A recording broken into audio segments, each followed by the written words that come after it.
এবার পহেলা বৈশাখে শাড়ি ও চুড়ি পরে ১৬ আনা বাঙালি নারীর চিরচেনা রূপে ধরা দিয়েছেন ঢাকাই সিনেমার কিংবদন্তি অভিনেত্রী চিত্রনায়িকা শাবনূর।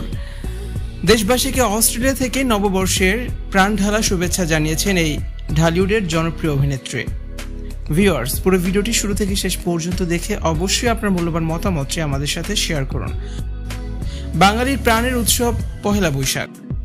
বর্ষবরণের এই দিনে নানান রকমের সাজে আর আনন্দে নতুন বছরকে বরণ করে নেন সকলে। বাঙালি নারী বলতেই যেন শাড়ি, মেয়েরা শাড়ি পরেই নতুন বছরকে আহ্বান জানান। দেশের বাইরে সুদূর অস্ট্রেলিয়াতে আছেন নায়িকা শাবনূর। তবে বিশেষ এই দিনটিকে তিনি ভুলে যাবেন। দিনটি শাবনূর ভোলেননি। নববর্ষে শাড়ি পরে ধরা দিয়েছেন এই জনপ্রিয় চিত্রনায়িকা। সাধারণত শাবনূর শাড়ি পরেন না বললেই চলে, তবে বাঙালির সবচেয়ে প্রিয় দিনে বাঙালিয়ানাতেই নিজেকে সম্পূর্ণ মুড়িয়েছেন নায়িকা শাবনূর। শাড়িতে শাবনূরকে অনেক দিন পর দেখে ভক্তরাও দারুণ উচ্ছ্বাসিত। অনেকেই বলেছেন শাবনূরকে শেষ কবে শাড়িতে দেখেছেন তা জানা নেই।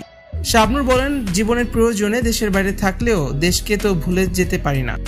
আর সবার আগে আমার পরিচয়, আমি বাঙালি। আমাদের ঐতিহ্য আমাদেরকেই ধারণ করতে হবে।